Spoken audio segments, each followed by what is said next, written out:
For our film The Unforgiven, we used music at the beginning to build up atmosphere. This was done when we used an eerie, violent sound to build up tension to introduce the film. This quickly grabs the audience's attention and gives them an idea of what the movie will be like. Music is very important in psychological horror films. They use this as a tool to terrify the audience. Usually eerie sounds or noises that build up to an event in the movie will terrify them, as this is to prepare the audience and heighten their senses to something that will happen in the movie. We use these types of sounds numerous times to build up tension and terrify the audience in our movie. I think that this helped our movie become more successful in reaching its target audience of scaring the audience.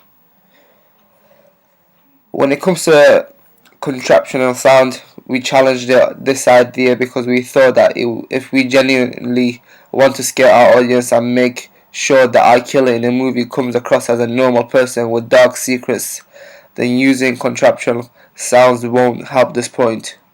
This is why the sound we used were mainly mysterious, eerie, scary, and dark noises.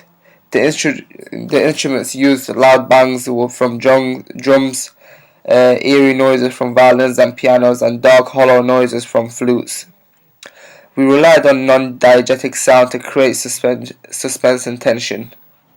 With our movie, as it was mainly in closed doors, there were not many diegetic sounds that you could use to people's suspense apart from dialogue, although we did use dialogue to help with the suspense on top of non-diegetic sound. With the use of drums, we could give the audience a glimpse into someone's head or even body, maybe used to give a feeling of a character's heartbeat or how a character might be feeling in general. The use of drums in the background was helpful as it was quiet but with little bits of the sound, including loud bangs. In movies, especially in our movie, we use eerie music. As we know, this is used to create suspense and help build tension in the movie. We use eerie noises often in ours, as eerie music is used and it helps to make the movie more sinister and make the audience somewhat prepared for something happening, and most often they are already terrified with the use of eerie music without having to show what happened. This is what some might call false expectation. In our movie, during one of the killing scenes, we used stab sounds. This was of something screeching. This was sudden, therefore we will make the audience jump, and also the sound itself will go through them, making it very uncomfortable for them.